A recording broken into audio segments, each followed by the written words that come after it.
It's currently February 2024, and the main ruling party's money scandal is still plaguing Japanese politics. For those who are unaware, the Liberal Democratic Party, which is the main ruling party, failed to report about 670 million yen as income gained from fundraising parties. And just recently, it was revealed that one single individual received 5 billion yen, but he's still roaming around. This is the greatest scandal that occurred in the past 30 years. And because of the scandal, the LDP is literally tearing apart. So let's talk about recent developments of the fundraising party money scandal. You can check out this video if you need a refresher, which I'll leave a link in the comment section. Prosecutors have been investigating the case since Parliament ended in mid-December. After a month, prosecutors indicted 2 LDP members and arrested 1 member and their secretaries. All of these members had near 50 million yen unreported. But that's where the investigations ended. There were individuals who swindled 20 to 30 million yen, but they were not indicted. Apparently, prosecutors are binded by a law where they need to have clear evidence where the money came from in order to proceed with indictment. And this is angering many Japanese citizens.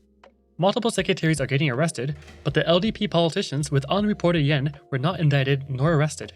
Again, according to law, those who directly handle money can be found guilty. Politicians can only get indicted if there's clear evidence of them being involved, but this is hard to prove unless there's undisputable evidence. After prosecutors dropped the case, several LDP politicians came out and revealed that they have misentered the amount they received.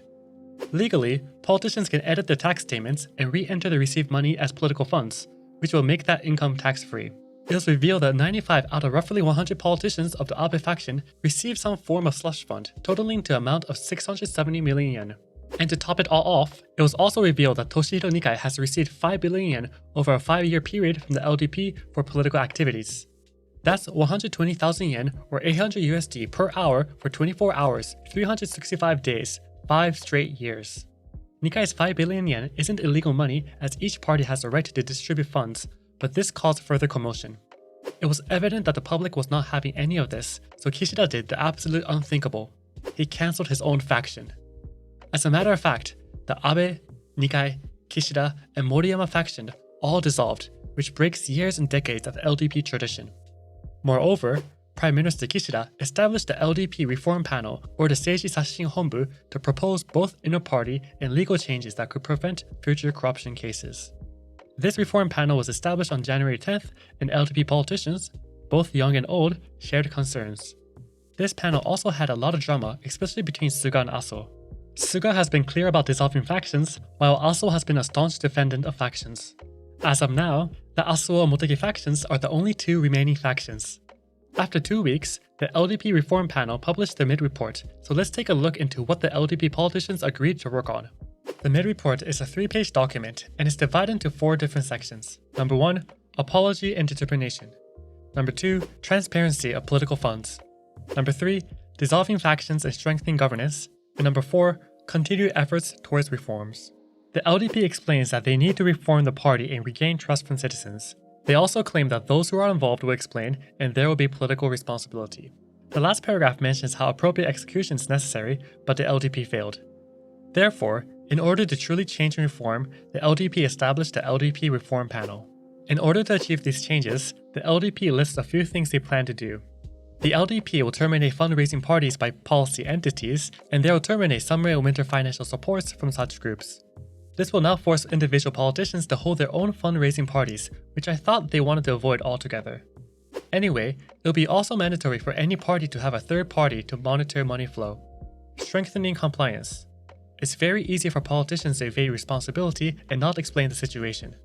In order to strengthen compliance, there will be a strict process of selecting accounts. All political fund report forms will be saved. If an individual or a policy entity violates the law to regulate money used for political activities, the party will seek such individual or policy entity to provide an explanation. If a politician is arrested, the party will have the right to kick out that politician from the LDP. Additionally, if an accountant is arrested or indicted, the party will have the right to punish the related politician. Future incomes generated for fundraising parties must be wired. Tickets may not be paid in cash. In addition to inter-party reforms, the LDP will push for revising the law to regulate money used for political activities as soon as possible. Internal reforms cannot start without disbanding factions. According to the LDP, factions were created as policy entities. However, most citizens have the image that factions exist for money and political appointment. Therefore, the different groups must go back to its roots and return to be true policy entities, or groups that share policy proposals. In order to get rid of money and personal appointments from factions, policy entities cannot hold fundraising parties. They cannot provide summer and winter financial supports to members as well. Policy entities cannot recommend personnel to certain positions. Rather, the LDP will have a directory with each individual's strengths so that positions can be selected based on expertise.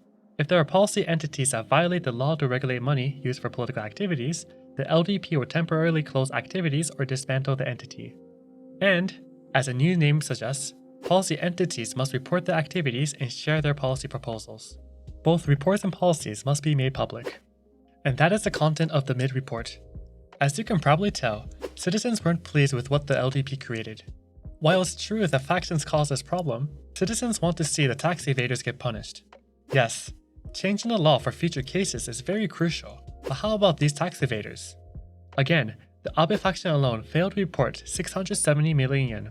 According to the current law, once these politicians report that the money was used for political activities, they can get away. All they have to do is apologize and write their income off as political activity. While it wasn't written out on the mid-report, the Prime Minister clarified interest in pushing for rinzase or joint responsibility.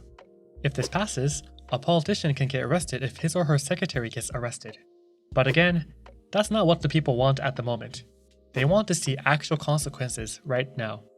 Just last year, the government passed the invoice system in October 2023, which makes reporting every single activity a pain. This especially affects small businesses such as anime voice actors. If small businesses are required to track every single monetary movement with an official invoice document, why aren't politicians required to do the same? It's coming to a point where critics argue that the best way to tax evade in Japan is to become a politician. With tax season coming just around the corner in March, it's likely that more anti-LDP rhetoric will increase. I'm not sure what you think about this problem.